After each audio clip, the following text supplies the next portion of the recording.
अच्छा 10वीं के सभी विद्यार्थियों, लो जी आ गया जिसकी जरूरत थी आप सभी को। 22 फरवरी के लिए एक ऐसा प्रश्न पत्र जो कि पूरे का पूरा पेपर, पूरे का पूरा प्रश्न फंसने वाला है। चलिए तो शुरू करते हैं। होता है तो 7 हो गया। यहाँ पर देख सकते हैं पत्ती आ जाएगा प्रकाश संश्लेषण के लिए किस भाग के लिए होती है, तो साइटोकाइनिन जो है वो पादप हार्मोन से है, बाकी सब आपके मानव हार्मोन से है। पराग कोश में परागकण पाए जाते हैं और 26 गुणसूत्र पाए जाते हैं। मनुष्य की कोशिका में यदि जोड़े के अनुसार बात करेंगे ना तो 23 जोड़े हो जाएंगे। लेंस की क्षमता का ऐसा ही मात्रक हो गया डायोप्टर।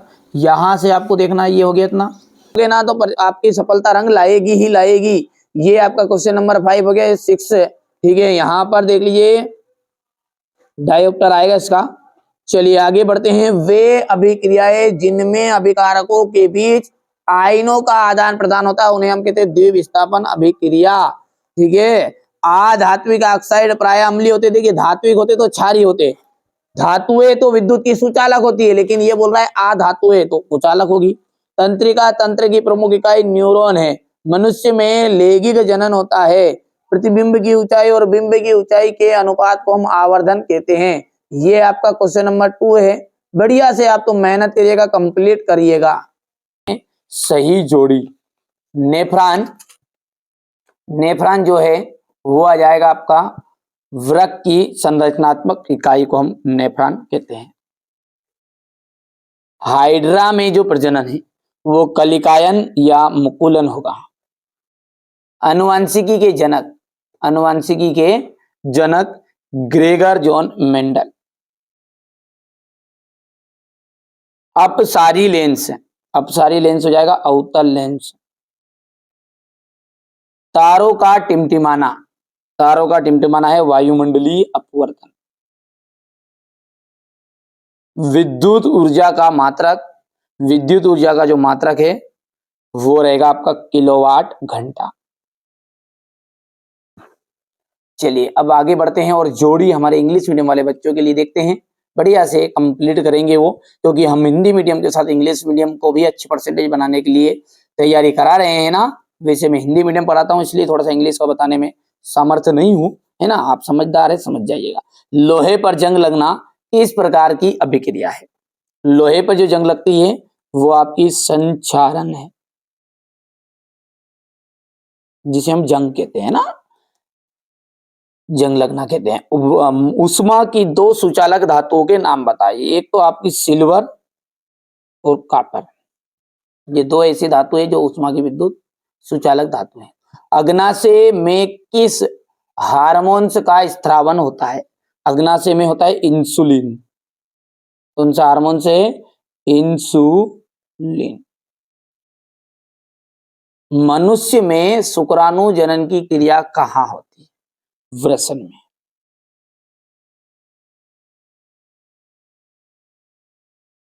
दर्पण फॉर्मूला बताइए, यानी कि दर्पण सूत्र आपको बताना है। ठीक है भैया, तो दर्पण का जो फॉर्मूला होता है ना वो होता है 1/f equal 1/v plus 1/u। देखिए दर्पण में ये रहता है और ऋण जो रहता है ना यहाँ पर v के बाद में ऋण, तो ये आपका लेंस में रहता है ना। चलिए अब आगे बढ़ते हैं। और श्वेत प्रकाश के वर्ण विक्षेपण में किस रंग के प्रकाश का विचलन सर्वाधिक होता है? बैंगनी रंग का। कौन से रंग का? बैंगनी।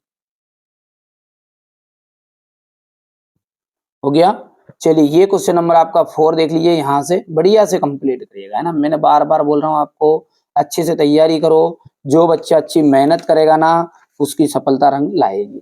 मनुष्य जो है एक मांसाहारी जीव है। मनुष्य एक मांसाहारी जीव है, ये बात आपकी सत्य है या असत्य है? तो मनुष्य जो है ना वो आपका सर्वाहारी जीव है।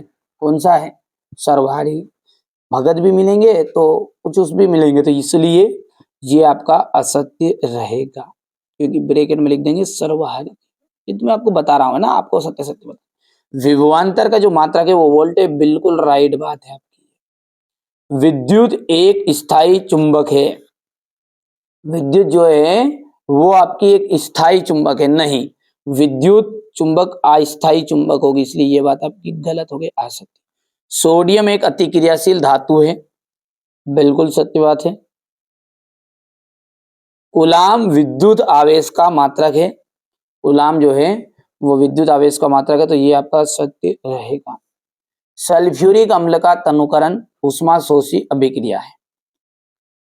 कि इसका सल्फ्यूरिक अम्ल का जो तनुकरण है वो आपका ऊष्माक्षेपी अभिक्रिया है ना, तो इसलिए ये बात भी आपकी क्या हो जाएगी, असत्य हो जाएगी। हो गया। ये आपका क्वेश्चन नंबर 5 देख लीजिए ध्यान से। यहाँ से विस्थापन अभिक्रियाएं किन्हें कहते हैं, उदाहरण सहित बताइए। निम्नलिखित पदों का वर्णन कीजिए, प्रत्येक का एक एक उदाहरण देना है।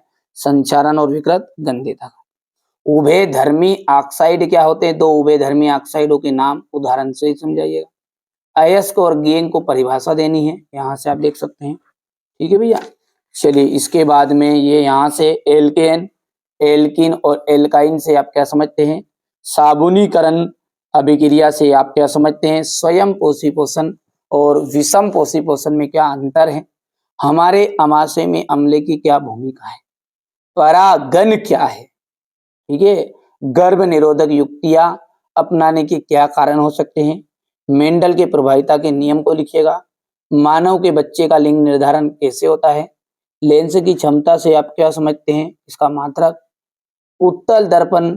ये सारे क्वेश्चनों का सॉल्यूशन मैं आपको प्रोवाइड कराऊंगा। मुश्किल से 1 या 2 दिन लगेंगे बच्चों को पूरे नोट्स एक साथ, मेरा विचार है पूरे नोट्स आपको एक साथ कवर करा के दूं, अच्छे से आप तैयारी करिएगा बस। ठीक है। यहाँ से देखिए क्वेश्चन नंबर ये 13 है, गोली दर्पण के वक्रता केंद्र की परिभाषा। ठीक है। समतल दर्पण के कोई 2 उपयोग आपको बताने हैं। इसके बाद में यहाँ से आप देखिएगा आगे, विभवांतर किसे कहते हैं, इसका मात्रक, विद्युत धारा का ऊष्मीय प्रभाव से आप क्या समझते हैं, परिनालिका किसे कहते हैं, चुंबक के निकट लाने पर दिक् सूचक की जो सुई है वो विक्षेपित क्यों हो जाती है। एक बार आप जरूर आपके टीचरों से इसके बारे में आप चर्चा कर दीजिएगा कि ये पेपर में आएंगे या नहीं आएंगे। यदि वो बोल दे कि ये जो भैया बता रहा है ना ये नहीं आएंगे, ठीक है, तो बिल्कुल आप इस वीडियो को कभी भी मत देखिएगा और ना याद करिएगा। आपके टीचर पर मुझसे ज्यादा भरोसा रखिए। पर लेकिन ये देख लीजिएगा कुछ हमारे रिजल्ट है, ये गए साल का 10th क्लास का है 96.75। यदि आप इस लिस्ट में आना चाह रहे हैं तो मैं आपको 6 पेपर प्रोवाइड कराऊंगा, शुरुआत में ही कहा है। यदि आप इस लिस्ट में आना चाह रहे हैं, चार पेपर में 80 की लिस्ट में जाओगे, 3 पेपर में आप 70 की कैटेगरी में रहोगे, ठीक है, और 5 पेपर अभी 3 पेपर आप करोगे तो 60 रहेगा, और 2 पेपर कर लोगे तो 60 से 55 से 60 के बीच में रहेंगे। अब आपको जैसा लगता है वैसे आप पेपर कर सकते हैं, ठीक है। तो ये एक चीज मैं आपको बता दूं, भुला दो डर कुछ अलग कर। एक श्लोक याद रखिएगा, यहाँ पर एक मोटिवेट के लिए बता रहा हूँ लाइन, कि भुला दे डर कुछ अलग कर। इन्हें कुछ अलग करने के लिए आपको सबसे पहले क्या भुलाना पड़ेगा, डर भुलाना पड़ेगा, है ना। तो ये देखिए